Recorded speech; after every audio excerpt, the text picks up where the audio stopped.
For me, it's always important that if a supplier or anybody, if someone is convinced that their product is good and proven, I always ask them, what's your investment? So we are willing to pay the money you ask. We are willing to pay all the tariffs, all the costs, no problem. But if it doesn't do what you promised me, what are you going to do then? If they are prepared to say, okay, then we give you like a part of your money back or whatever. I think that kind of thing, that gives me trust, because then they know what they are talking about. Welcome to Sit with D, the podcast exploring different lenses of success through conversations with entrepreneurs, athletes, investors, creatives, and leaders from around the world. Because success is rarely just about talent or numbers. It's about resilience under pressure, discipline over time, communication, reinvention, and the courage to keep going when things get difficult. Your host, Dora, entrepreneur and triathlete, goes beyond the highlight reel to uncover the mindset, struggles, and human stories behind sustainable success.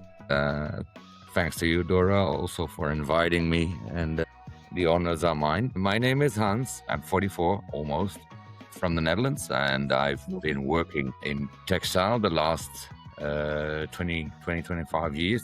20 years now. Yeah, started my own company recently with an own textile brand, and yeah, actually I've been around. Long story short, I started as a Dutch soldier after my school, which I did not graduate from, and I ended up as an entrepreneur in textiles. So it's okay.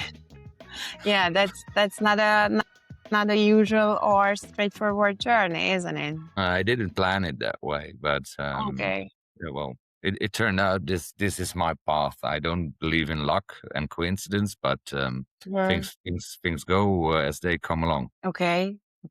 So, can you tell us a bit more about this path or transition from being a soldier to be an entrepreneur? It's a transition for me. I needed it actually, because I needed like some discipline. So it was very good for me. I was like 17 and a half years old when I started the military training, and the discipline was good, and it taught me a lot. Most important lesson, I think, from that period for me was that if you want to reach a goal, or if you want to comply something, you have to work for it, and bring some sacrifices also from your side. And from that moment on, after I've been doing that for like 4 years, and then still didn't get any degree, but I did get my driving license. So I became like a truck driver all around Europe. And then I got an opportunity with a rather small company in the Netherlands from an acquaintance of mine in workwear and promotional textiles. So I grabbed the chance and that shot, and I was actually the first employee. And they made me a promise that if I did well and I do my utterly best, then the business would also be good for me. The company would be good for me. That brought me a lot of chances. So eventually I could buy in a stock share of the company. Okay. And became sole owner afterwards. Now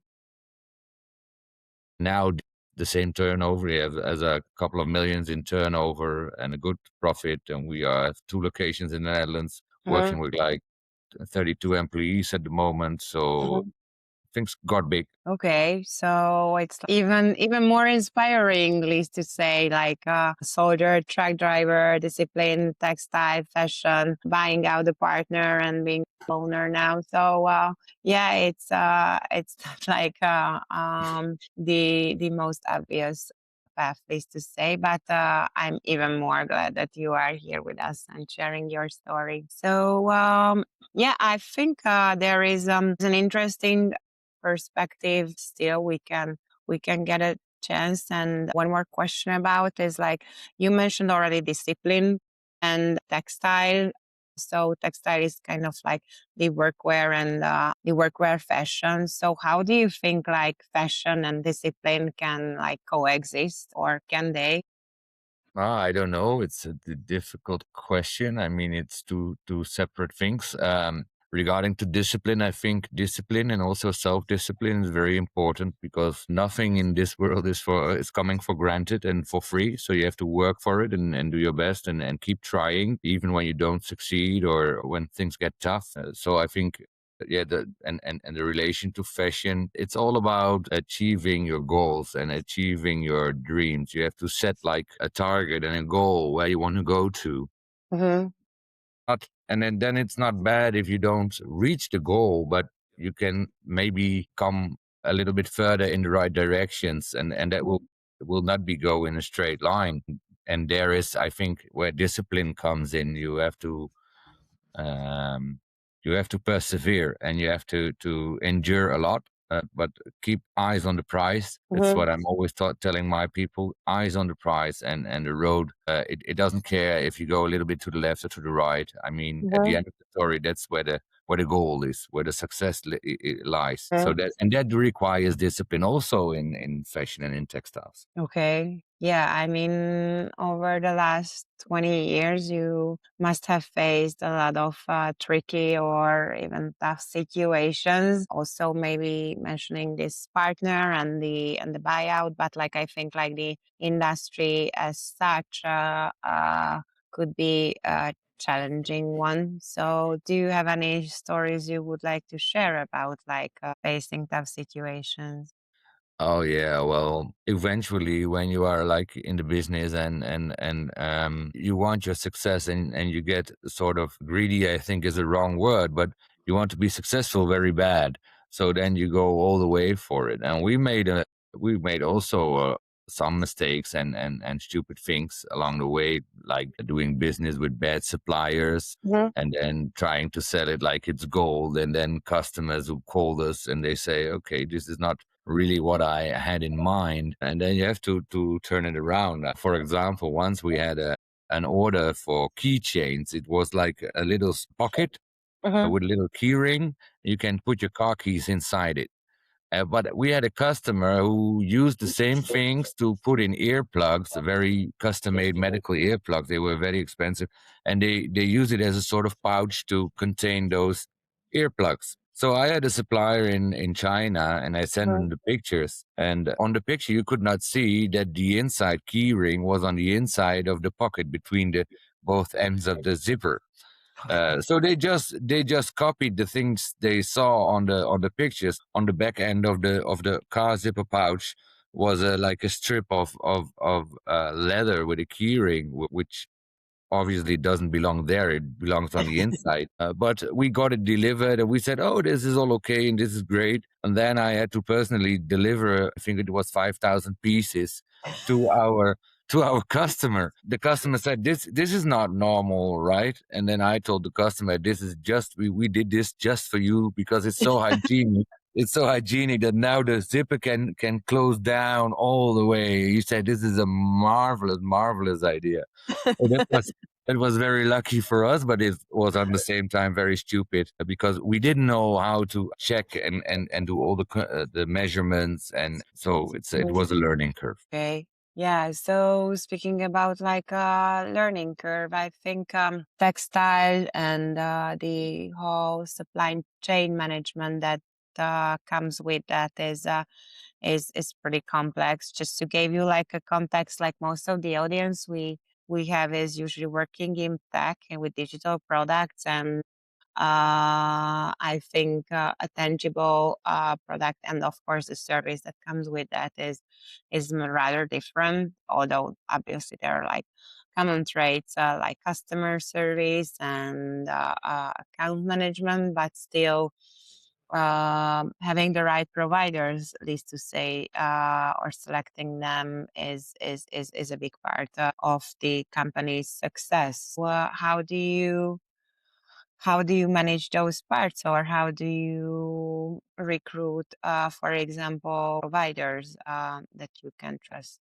I understand the question. I think nowadays technology is more and more important in almost every company. Also, if you look Mhm. to the developments of software applications, AI, and so on, we are not different. different from any other company. So yeah, of course, for years we are working with ERP systems, and we had a lot of add-ons, also like a warehouse management system. But then we had it all on premises, so then we want to go cloud based. Then our sales team said, okay, we need some tooling to see our conversions and our pipe Mhm. drives Yeah. and so on. So we also have, at the moment, we work with like HubSpot. It's like a Yeah. sort of Salesforce application, and this continues even more. We have like digital solutions for our customers, like Mhm. app functions that they can order their needs, and it will be delivered personally to the homes of the employees, and so on, so on.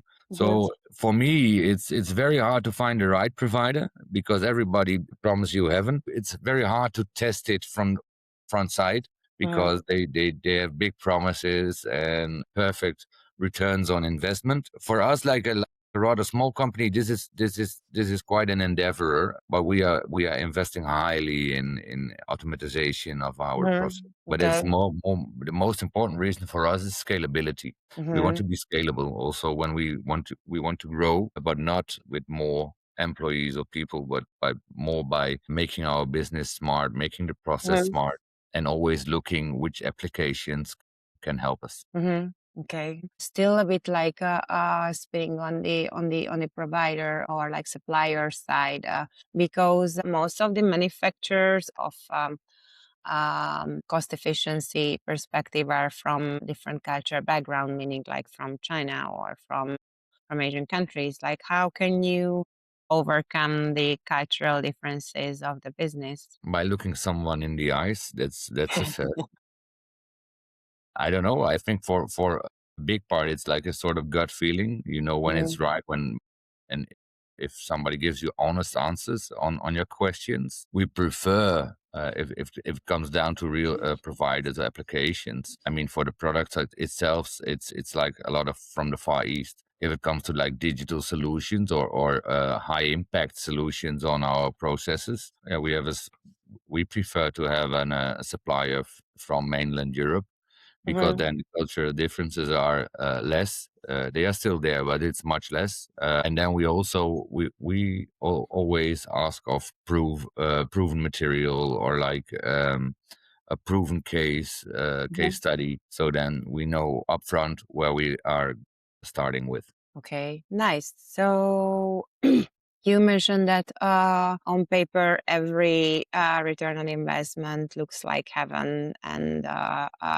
promises a lot, and that your key goal is to be more efficient, like making the operation more smart. So, how do you differentiate providers who are kind of promising the same return on investment, and also like in terms of like the automations and the AI see of we are going to change the whole world. This is the hard part. I mean, you got a lot of suppliers and people who offer you a lot of possibilities and programs or applications or whatever. For me, it's always important that if a supplier or anybody, if someone is convinced that their product is good and proven, Mhm. then I always ask them, what's your investment? So we are willing to pay the money you ask. We are willing to pay all the tariffs, all the costs, no problem. But Mhm. if it doesn't do what you promised me, what are you going to do then? I Mhm. mean, if they are prepared to say, okay, then we give you like a part of your money back or whatever. I think that kind of thing, that gives me trust, because then they know what they are talking about. And if people then already start with, yeah, well, there are always risks and there are no guarantees, then that gets me, then that for me is a red flag. And then I'm Mhm. going to ask only more questions. Yeah, so when basically, I think it also appears very much in like technology and designing. So usually people are thinking about the happy paths, that how life goes when everything is nice, and the real pitch or the real conversation starts when you start to see like the not so happy paths, but like also what if it goes wrong, and probably they don't need to have all the answers at hand, but they need to show like they were already thought about it, and the attitude that they will figure it out, or they will be ready to figure it out when the moment comes, and they don't give like a vague answer like, this never happens. Yeah, you're the first customer with this complaint, so on, so on, so on. Yeah, I know, but it's I don't know. I in all the years that I've been doing business and also on the commercial side, it's like you got two different worlds. You got the seller and the buyer, and the seller wants to convince the buyer to buy his product of it or his service or whatever, and the seller wants the best price, but actually more service than is normal for the price. So there's always a sort of fight between those two Interest. sides. And in my honest opinion, there's no better business than doing honest business where both sides can gain. Gain, I mean, you can be getting better by the product you buy, or you have more output or whatever. And then if you win, you are willing to pay the price of the one who sells. So if you do honest business, it takes a little bit more time, and you have to convince people, and you have to be straight up, so no hidden agendas or no makeup on the front side. But that's I prefer it that way, but you don't always get it that way. Yeah, so basically we can make a statement that um, efficiency or being smart is not always about like timing. So even if it takes a little more time, but like getting straight to the point and having the same shared values, it means more than if it would be just a fast transactional offer. And then later on, it was coming clear that maybe 30% of the points that would actually matters were not discussed. I think doing business is not about winning. Doing business is about gaining advantage. And if you want to Mhm. gain advantage and you want to keep doing that also on the long term, you have to do honest business. Okay. I Yeah, mean, yeah. that's my perception. Okay. So, speaking about your perception and your lens about success, do you have a definition of success? I think at the end of it, success is just a feeling. I mean, you can have all the money in the world, or all the growth of your company in the world. What is then success? Success is like a sticker that somebody puts on something or someone because of some reasons. But if you look in the mirror as an entrepreneur, success is the feeling that you did well, and that you feel rewarded for all the pain you suffered, and the way it took to get you somewhere. So, what is success? I think eventually success is the moment that you can look in the mirror and you can be proud of yourself, and what you have achieved, Mhm.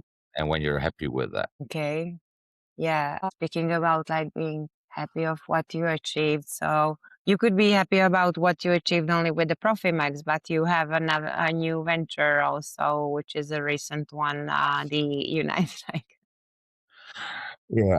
So I think we can bounce back here again to the let's say creative discipline, because like United Icons is it's a bit niche compared to what Profimax is doing. So can you tell a bit more about what's the concept of United Icons? United Icons is like, I'm very happy with our business at Profimax for the last 20 years that I'm here, and the 25 years the company exists. But somewhere down the line, I got a little itch that there was more, and I want to create my own stuff, instead of buying all kinds of products all around. So I started United Icons. It's like a hybrid textile wear concept. It's like a combination of like outdoor leisure wear, workwear with serious exclusive fashion inspired on the big and famous brands on the highest level of men's fashion in Europe, in Western Europe. So, and I got a bold idea about that, and it never crossed my mind that it could be reality. But I am very lucky with a companion. I have my companion Andre, and we discussed it while we were traveling in Asia, and he said we should do something for ourselves. I said, well, I have a cool idea, but it's a little risky because it's like a segment in the textile market which is not occupied. Maybe there is no market or nobody dares, but I think there are chances. How do you call it in marketing terms? They call it a blue ocean. It's not a Mm. very big ocean, but still, this is the blue ocean. Nobody's there. And then he said, "Okay, let's write a business plan." eventually it ended up that we are doing it, and yeah, on that part, I'm living, sort of living the dream. Okay. Yeah. So it's very fair to say that even someone have already a success, there are still place for wide dreams, and there is never late to start make them also true or settle. Things come as they come along. I mean, if you have your eyes open and your ears open, chances will come by almost frequently. Like, I Mhm. don't know, maybe monthly, weekly, it depends. But frequently, you will see that you some chance will pass you by, and you can embrace it and go for it, or you can pass on it. But you have to be open for opportunities, and this was one that was crossing my path, and Mhm. it was daring, and I like daring missions. So yeah, let's try this, and so maybe other people will say I'm very successful, or the company, at least I don't think I'm successful, but the company Profimex is very successful, and I am in a lucky position that I can leave the team alone for most of the time.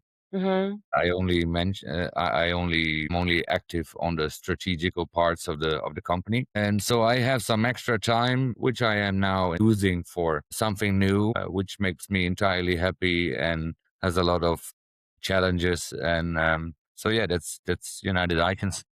Yeah, it rings me a bit of bell from the example of Italy, like the uniform of the Carabinieri, which is designed by Armani. So maybe it's not directly a competitor on that blue ocean, but it exists, I think, and it's very great that we have new example from the current days that is entering on that market. I think in every branch, if it's like in technology, or like in just plain business, or in making companies, technology and development is going very fast. And in textile business, it's more or less like the same. We are used to like not a lot of changes for a lot of years, but the tempo goes faster and faster. You can see it also in stores. For years ago, you had two drops, one for summer, one for winter, and now almost every fashion shop has like every season so that's four in a year, and then they got now between season collections and so on. So the development of trends and is going much faster. So and we try to adapt on this Hmm. developments in the textile branch. Is there any person who inspires you? Oh, a lot of persons. One of the biggest examples I have is John F. Kennedy. Okay. And I always remember his moon speech, because then they were back in the 60s. I mean, it's yeah, like years ago. He said, "We want to go to the moon." And Hmm. not because it's easy, but just because it's hard. And Hmm. because that goal requires the best of our knowledge and achievements. And they did it. I mean, in 1969, they put a man on the moon, and they sent the Apollo, the big rocket, from 130 meters high to the moon. So this is like my moonshot, and we Hmm. choose this path because it's hard, and not because it's easy, because then everybody else should do it, or would do it. So that's, I think that's very I recognize a lot in John F. Kennedy, not in every Hmm. part, but in a lot of parts. Nice. Yeah. Nice. Jumping again to the discipline part.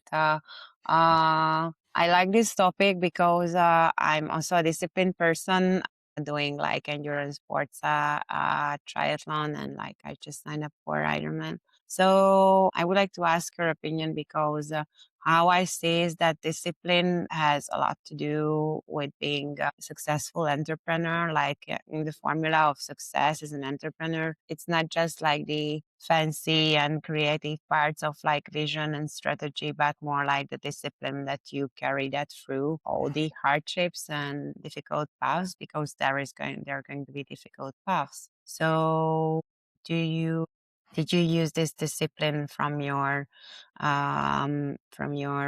history as a soldier as a source of inspiration or inner force that helped you through the entrepreneurial journey? I think so in some ways. I mean, some things I learned in my military training, I still use them with my employees today. That's like Okay.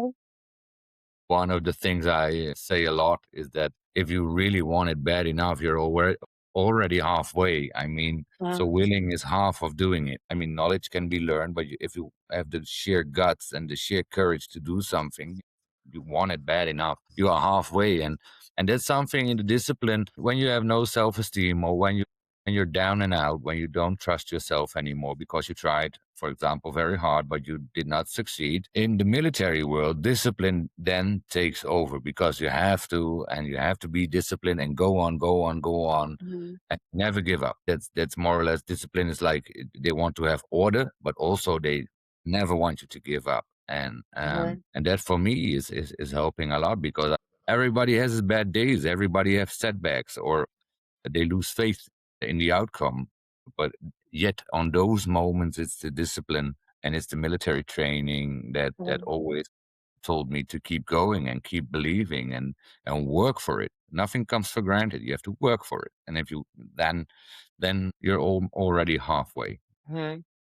Okay. About the skill sets that is required still. So you mentioned like knowledge can be learned, but attitude is another thing. If you have to pick a new member of your team, like what would you choose? Someone with a very good resume and like hard numbers on his achievement, or like someone who has I'm ready to learn and willing to do it attitude, and maybe he doesn't have like that much degree as the other candidate. It would be a very bad case if I was the one who was looking to degrees because I have none myself. So, Mhm.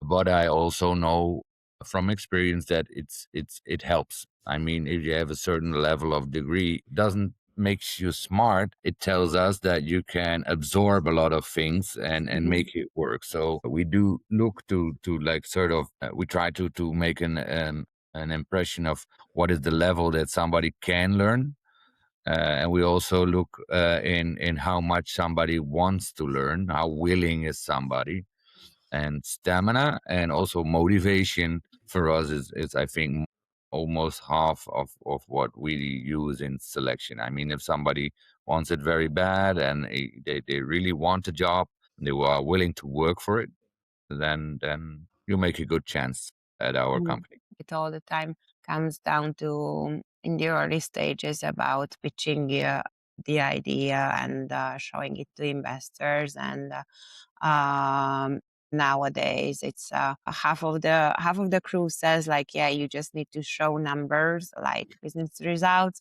and the other is saying like, okay, but like you still need to see like how the founder character is, like how resilient he is, like for example what you mentioned, like when there is a tough situation, like how he's planning to overcome that. I mean, I always have like sort of discussions with my HR team because I think if it's on me, I mean, you have a lot of regulations, of course, and you have to comply on all of them. And in the Netherlands, it's a lot also on the like the employee side. Mhm. But for me, the most important is that everybody who is working in one of our companies must have the sheer will to deliver a